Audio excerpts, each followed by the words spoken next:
Olá, estamos aqui para mais uma aula da Escolha Educação. Dessa vez é uma aula de história. Tudo bem, Rodrigo? Salve, salve, tudo bem com vocês? Vai ser uma aula sobre iluminismo.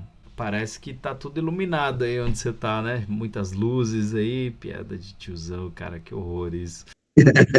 Pode crer, pode crer, foi coincidência, mas foi bacana. A gente sempre pede, né, o seu like, a sua inscrição, comentários, participa ajudando desta maneira, divulgando para alguém, indicando essa aula para alguém. Comenta lá no final o que você achou dessa aula do professor Rodrigo. Mais uma coisa muito importante, observe que essa aula foi dada por um professor da escola pública, no ambiente da escola pública, a aula que alunos de escola pública têm acesso. Sim, sim, e tem momentos assim na escola pública, às vezes as pessoas não sabem, mas existe. Veja, há boas aulas, aulas críticas, com boa preparação, boa linguagem, com material. A gente pode ajudar esses professores, a gente deve encontrar esses professores e ajudar, a gente deve ajudar a escola pública a se desenvolver mais e mais. Esse é o nosso objetivo aqui. Bora para a aula?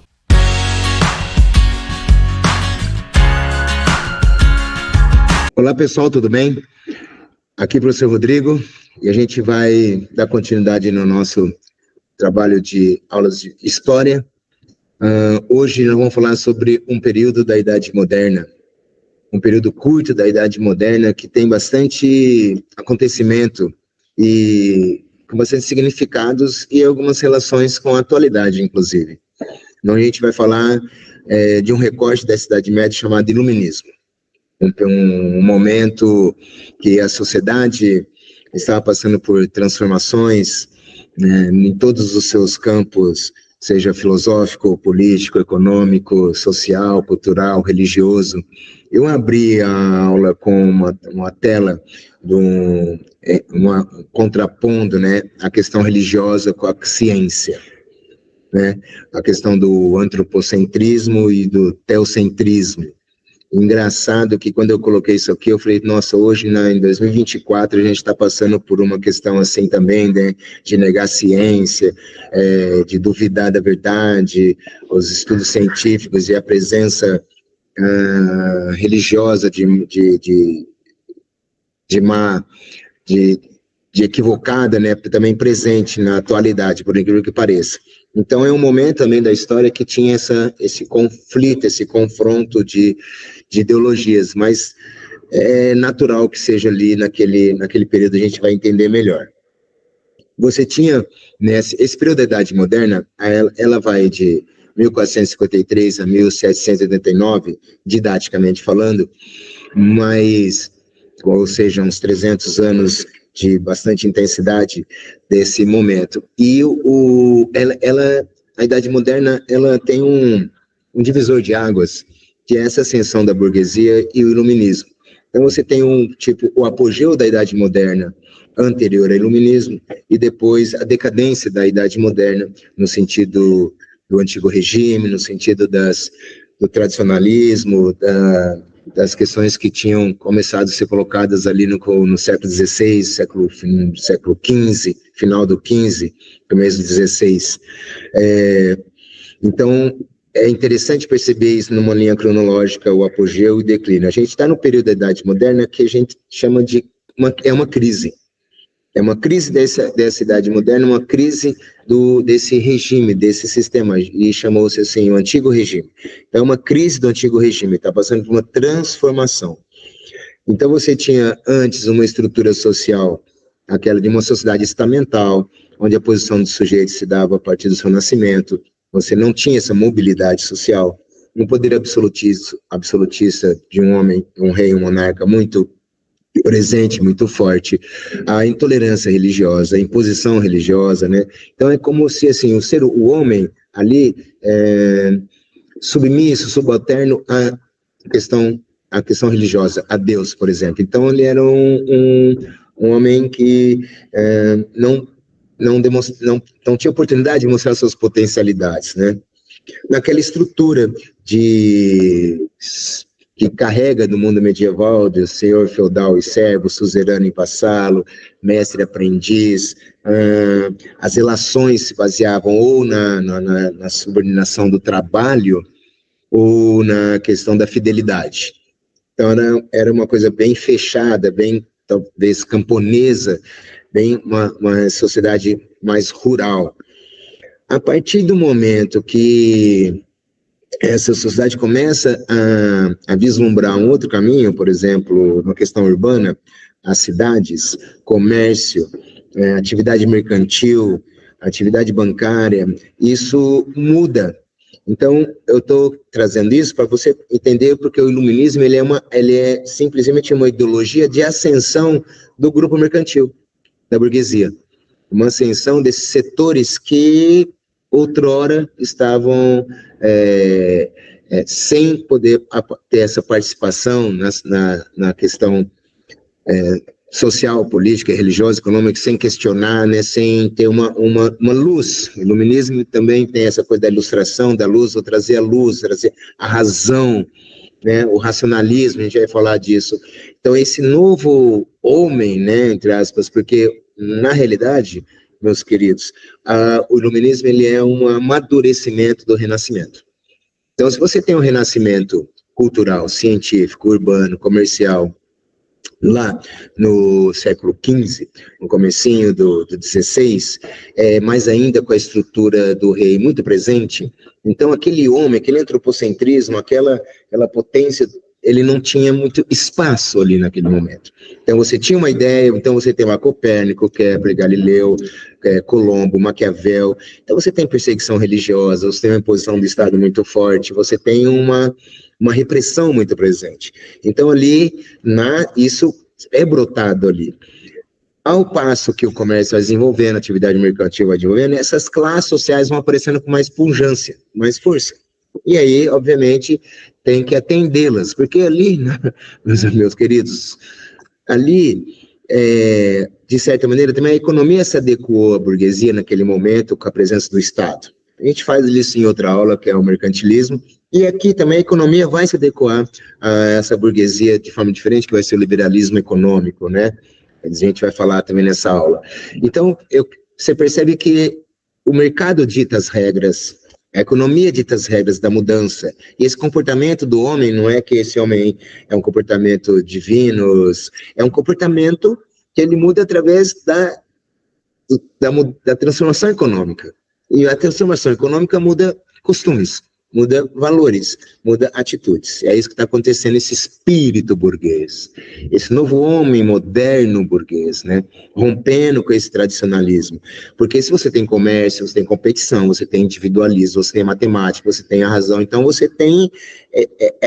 por isso é que esse antropocentrismo, a luz agora é para o homem, a razão do homem, a explicação através da sua racionalidade. Observa... experimento científico, observa comportamento social, observa fórmulas matemáticas, físicas. Então, é esse crescimento, né, que eu coloco aí, uma crença em si mesmo, soluções racionais e, obviamente, uma ambição, esse individualismo, essa rebeldia que própria do ser humano e própria do sistema econômico que pede isso. Então, quero que você entenda que a gente vai falar de iluminismo, mas nada é um movimento que essas coisas vão acontecendo, mas quem está dando o norte dessas mudanças, desse movimento e até hoje, é a economia, é o mercado, nesse sentido. Então, essa é a mentalidade que está posta em jogo, colocada ali, entre por isso que desse slide, que é um contraponto entre a fé, o tradicionalismo, o subalterno, a submissão do ser humano, e aqui a luz do ser humano, a razão, a ciência, a libertação, o progresso, nesse sentido. Esse é o contexto desse novo, quando se fala ilustração, luz, iluminismo, pensamento burguês, homem moderno, é isso. Mas ele é uma consequência do que já havia sendo realizado. É um amadurecimento, óbvio. O comércio cresce, a economia se desenvolve, então outros setores vão começar a surgir. Então, no campo social tem a burguesia, que eu estou falando para vocês aqui, e no campo econômico, né, a produção de mercadorias, a comercialização. Então, você percebe assim que o trabalho, agora com o comércio, com essa atividade mercantil dinâmica, de troca de mercadorias, de compra e venda de mercadorias, que isso já vinha ocorrendo, mas é o sistema econômico liberal, capitalista que vai se desenvolvendo. Então, o capital vai subordinar o trabalho do homem. Ali, antes, você tinha ele sendo subordinado, mas não era pelo capital, isso era por uma questão social e religiosa muito forte. Quando começa isso?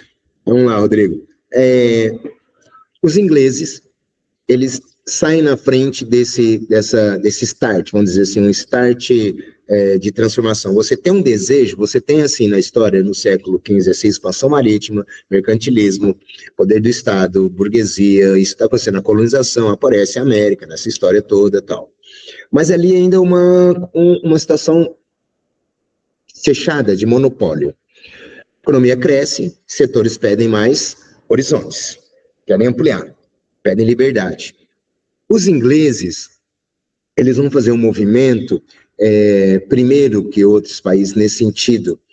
Você tinha ali chama as revoluções burguesas. Essa revolução inglesa mistura um pouco com a religiosidade, a economia, a sociedade. Você tem uma burguesia financeira, que se alimentava dos monopólios externos e internos. Você tem a burguesia comercial, que não tem esses privilégios e também não tem essa liberdade, porque estava na mão do Estado ainda. Você tem a camada mais frágil, mais baixa, os artesãos e trabalhadores urbanos. Então, você tem privilégios de alguns e outros não, né? Preços elevados, produtos agrícolas, expansão de consumo, valorização da terra. Então, você tem capitalistas se apropriando de terra para fazer uma mecanização dessa terra, que vai gerar, por sua vez, mão de obra barata nas cidades. Então, você tem a Inglaterra um antagonismo muito intenso desses setores. O norte e o oeste inglês, e o sul e o leste são situações diferentes, que pensam um mais tradicional, o outro mais progressista, e essa história vai fazer com que eles entrem em uma guerra civil, ou revolução puritana, né? Porque na Inglaterra você tem, desde 1215, você tem uma tendência e um caminho para que o parlamento comece a se impor começa a ter voz ativa. Então, o que é isso, o parlamento? Quem é o nosso parlamento? Se você pegar na cidade, nosso parlamento é a Câmara dos Vereadores. Em nível estadual, aqui na frente, estou em São Paulo, na frente de Ibirapuera, ali, Assembleia Legislativa, os deputados estaduais. Em nível federal, o Congresso Nacional, os deputados federais, senadores. São os nossos parlamentares, esse parlamento onde é o poder legislativo. Então, os ingleses conseguiram, nessas brigas de rei e parlamento, burguesia industrial, burguesia comercial, artesão e setor tradicional feudal, conseguiu levar o país para um caminho mais progressista, mais liberal, onde limita-se poder como de capricho de rei, impossibilita atraso econômico nesse sentido, porque os homens de negócio querem fazer negócio e estão dentro do parlamento. Então, nesse movimento de guerra civil, de burguesia financeira, a Inglaterra vai passar por essa guerra civil, vai ter uma república, a República de Cromwell, depois tem os atos de navegação, não quero entrar muito em detalhe para não perder o contexto, mas a Inglaterra vai criando o ato de navegação contra os holandeses, criando medidas que ela vai crescer economicamente, muito forte. Ao mesmo tempo que esse processo está acontecendo, acontece a migração de ingleses para a América, vai ser a colonização inglesa lá. Tem uma questão religiosa, porque você tem ideologias religiosas, por exemplo, o calvinismo. Porque você tinha a igreja, vou entrar um pouquinho dessa, que é essa aula posterior. A igreja, a doutrina da igreja católica naquele momento, você tinha assim, fé e obras. Uma maneira de você ter fé e obras para chegar a salvar a sua alma, vamos dizer assim. Há um questionamento sobre isso, pessoas que não acreditam, não questionam essa questão de obras, né? Só a fé basta. Então, a igreja começa a ficar distante, a igreja católica começa a se distanciar de certos setores econômicos, que os caras começam a lucrar, emprestar dinheiro a juro, é uma outra atividade na qual ela condena. Então, se você aparece como hoje, o Estado está ausente, Então, onde o Estado está ausente, aparece outras religiões, que é para assistir aquelas pessoas desassistidas. Aqui não é diferente. A burguesia precisa de uma religião que o a conforte. Então, fala, meu amigo, olha o seguinte, se você enriqueceu, se você se deu bem na vida, se você lucrou pelo trabalho, parabéns, é a ideia de salvação. Você está predestinado a isso. O calvinismo faz isso. Então, que gera aquela máxima da frase, a ética protestante, porque é uma religião protestante, eles protestaram contra a Igreja Católica, calvinismo, luteranismo, anglicanismo, que a gente vai falar com mais calma depois, e eles protestam, então, contra, esses protestantes calvinistas, eles têm essa ideologia da questão do enriquecimento, não é ruim, não é antiético, não é do mal, não é um mal cristão, você se enriquecer. Então, ponto. Beleza. Então, essa ética protestante calvinista casa com o que a burguesia está querendo. Então, você tem uma ética protestante calvinista e espírito do capitalismo, uma frase do livro depois de Max Weber vai falar também. E isso tudo na Inglaterra faz com que eles conseguem modificar o sistema político e colocar uma luz maior no parlamento. E esse parlamento é composto de homens de negócio. Isso é a Revolução Gloriosa, 1688. Então, veja, nessa crise de antigo regime, a Europa toda absolutista, toda no monopólio, toda no controle. Os ingleses falaram, peraí, rei, tranquiliza aí, fica na boa, você vai continuar, se tretar muito vai perder a cabeça, como aconteceu, mas se você ficar de boa, a gente faz a manutenção da monarquia, como até hoje tem, mas a rainha não governa, é o primeiro-ministro, e aí e o parlamento que dita as regras da administração do jogo aí. Opa, os ingleses, então, conseguiram, a partir de uma ação política, conseguir jogar luz para o parlamento de burgueses, aristocratas, aristocracia também, mas esses homens, vamos dizer, progressistas, homens de negócio, eles vão fazer medidas para a Inglaterra avançar nos negócios. Por isso, a ética protestante, calvinista e o espírito do capitalismo.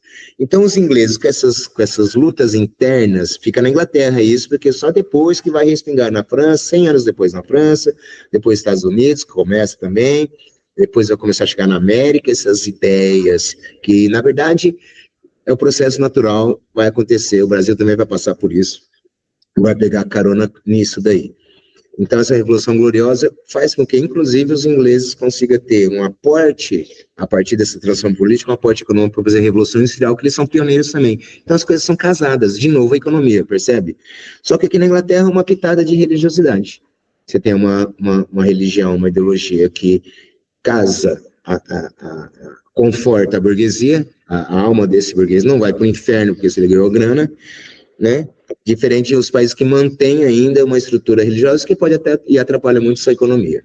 Então, os ingleses conseguem fazer isso, isso é muito bom para eles, e depois daí é só alegria, é expansão marítima, é conquista, é pirataria, é acúmulo de capital, é riqueza, é ouro, é tudo para eles poderem fazer só evolução ou revolução industrial. Então, esse aqui da Inglaterra eu já comentei.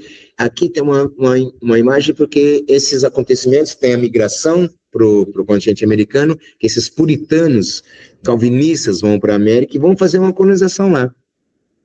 Bem particular, inclusive, e vão ter sucesso, formar hoje os Estados Unidos da América. Né?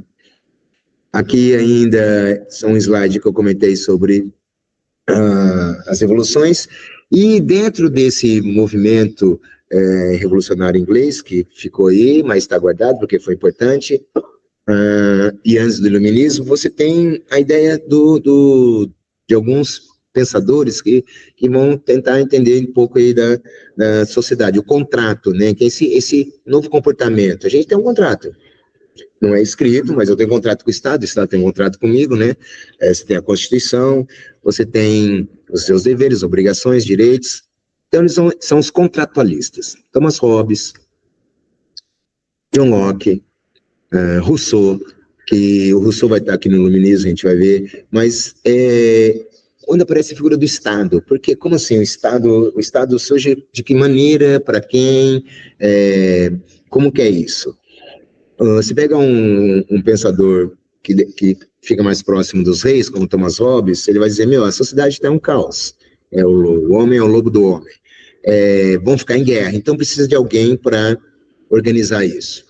Só que para o Hobbes, esse homem em estado de natureza, em estado natural, antes, é uma questão abstrata isso, antes de ele viver em sociedade, ele via livre, com seus direitos garantidos, né, a questão da natureza, enfim. Só que aí ele fala, começa a crescer, começa a ter bagunça, precisa de algo. Só que na ideia do Thomas Hobbes, esse ser humano, esses homens, eles perdem os seus direitos. E o direito é transferido na mão de um rei. Então, o estado de natureza, na visão do Thomas Hobbes, vai gerar um estado forte, um estado opressor nesse sentido. É o teórico do absolutismo. Você tem que justificar o poder daquela pessoa. Então, você começa a criar uma ideinha, uma ideologia para justificar aquilo lá. Então, o rei tem o poder divino, a teoria divina do poder do rei, a teoria do Thomas Hobbes, são teóricos que vão dar muita ênfase e muita luz para que a sociedade aceite aquilo como é. Aí o John Locke fala, não, peraí, tem um Estado, mas o Estado não precisa tirar os direitos naturais das pessoas, ele está aqui para os guardar, para os proteger e para também trocar os direitos, obrigações, deveres. Então, Thomas Hobbes, o John Locke já é um Estado mais, entre aspas, democrático, um Estado mais liberal, um Estado onde você preserva direitos, né? O Rousseau, um pouquinho mais radical nesse sentido, porque os caras são todos burgueses, né? Assim, de classe abastada. O Rousseau, um pouco menos, mas o Rousseau fala assim, da idade do bom selvagem. O Rousseau fala de um contrato onde o Estado tem de garantir direitos na soberania popular. Inclusive, ele fala que ele é contra a propriedade privada quando colocou uma estátua, isso aqui é meu, começou a exploração do homem sobre o homem, que outros vão usar lá na frente, o anarquismo, por exemplo. Então, são indivíduos em estado de natureza, eles são livres e iguais. As condições de estado de natureza por Hobbes é uma guerra, para o Locke é vingança, porque precisa alguém regular isso, é do ser humano, brigas, vingança, então precisa ter alguém. O Rousseau, o bom selvagem, a ideia de como nascem bom e a sociedade vai contaminando. A ideia-chave, então, do Hobbes, o homem é o lobo do homem, o Locke, o direito natural à propriedade privada, não podemos esquecer que aí tem a questão do pensamento burguês por trás, e o Rousseau, a propriedade privada é a origem das desigualdades. Então, daí surge a preocupação de ter um Estado, um contrato. É isso que são os contratualistas. Por isso que eu coloquei isso aqui, porque eles estão presentes. Porque eles têm pontos em comum. Eles estão em estado de natureza e são compreendidos como livres e iguais. Alguns fatores levam eles a abandonar essa liberdade natural. Seja briga, seja caos, seja litígio, seja ambição, seja vingança. Então, o contrato social dá origem à sociedade. Então, nesse contrato social, a liberdade natural é substituída por uma liberdade civil, né? Começa a ter agora uma organização civil, de organização jurídica. O surgimento do Estado submete os indivíduos a um poder maior. Então, as leis representam a ordem social. Isso aqui são os pontos em comum entre esses três slides, que é as ideias dos contratualistas de Estado natural, já que a gente está falando de sociedades que vão se formar e elas precisam se organizar de alguma maneira no aspecto jurídico. Como eu disse, isso vem arrastando já há um bom tempo, né? É uma maturidade, é um amadurecimento do Renascimento. Agora tem uma possibilidade maior, porque o mercado cresceu, a ascensão da burguesia está mais presente, então eles têm mais poder de barganha. Os precursores, né, os caras que já falaram um pouquinho antes disso, Descartes, o Newton, o John Locke, essa questão da racionalidade, nessa questão da mecânica, da matemática, da questão desse pensamento, a razão não a superstição, não a fé, mas a razão, a racionalidade, isso que move as pessoas, e eles pensam que assim deixa a sociedade mais feliz. É para isso que eles estão pensando: justiça, igualdade. Ainda estamos em construção, né?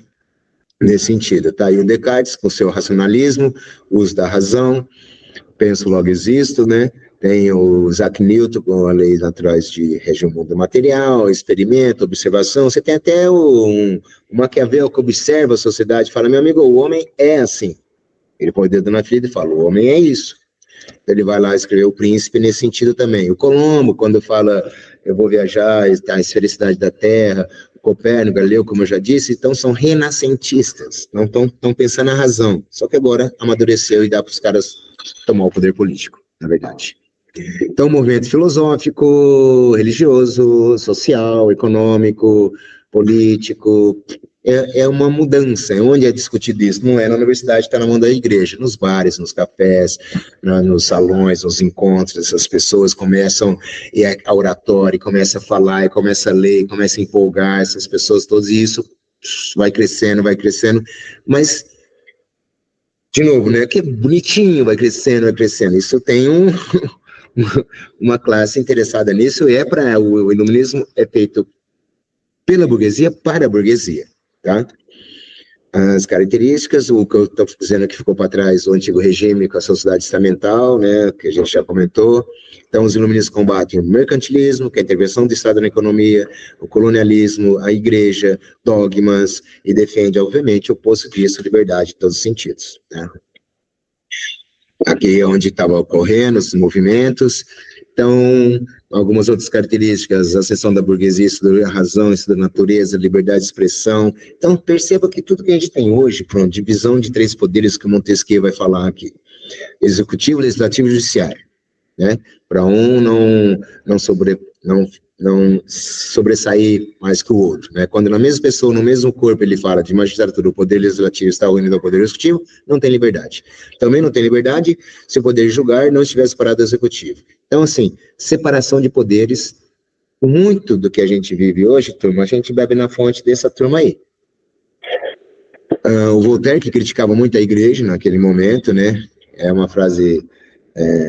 esses caras criticam muita liberdade, né, muita autonomia das pessoas, e nesse sentido, mas também acabou, né, a questão da escravidão é uma questão delicada aí nesse sentido, né. Rousseau, comentei, e esse movimento começa a sair da Europa, aí vai respingar. Por exemplo, no Brasil, tá rolando o quê? Conferência Mineira, 1789, depois a Baiana, 1798, a gente pode falar da crise do antigo regime no Brasil, óbvio, a colônia, então vai respingar aqui no país também essa crise do antigo regime. E aqui, se você pegar os iluministas na Conferência Mineira, é muito forte. Então, e a independência dos Estados Unidos também, e a Revolução Francesa aqui também, e a Revolução Industrial também, e depois vai para México, na Revolução Mexicana, do campesinato lá, essa imagem bonita do como é que é? Rivera, né?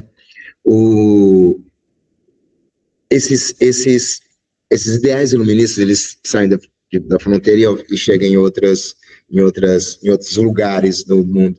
De novo, é a mudança econômica. Nada mais é o iluminismo do que a base teórica das revoluções burguesas que vão ocorrer, seja a França, seja a Gloriosa, seja os Estados Unidos, seja a Revolução Industrial, seja a Conferência Mineira, qualquer movimento, na verdade, é uma transformação natural, como eu disse, da economia, do mercado e da sociedade, não tem volta a manutenção daquela ordem do antigo regime. E no aspecto econômico está aí hoje, né, laissez-faire, laissez-passer, deixa fazer, deixa passar, uma economia de livre mercado, uma economia liberal, liberalismo econômico. Não estamos falando de liberalismo econômico, a gente está falando de liberalismo político, a gente está falando de intervenção do Estado. Daí a gente podia puxar para uma outra questão, por mais tarde, de privatização, estatização, que é uma coisa interessante também, mas aqui esses caras pensaram, naquele momento, isso seria uma saída interessante. Traria justiça, traria igualdade, traria fraternidade, né? Para falar das cores da bandeira da França, é um filme. Traria essa nova realidade o que estavam querendo nesse momento. Então, espero que vocês compreenderam o contexto, uma linha cronológica desse momento chamado Iluminismo, Século das Luzes, Ilustração, que temos ainda a brigar com isso, que também precisamos de iluminismo, ilustração, luz, nas trevas que temos na realidade ainda, que essas coisas voltem ainda, né? Um obstáculo, tradição, negação, contra a ciência, você vê, é sempre uma luta constante. Um beijo, pessoal, e até a próxima.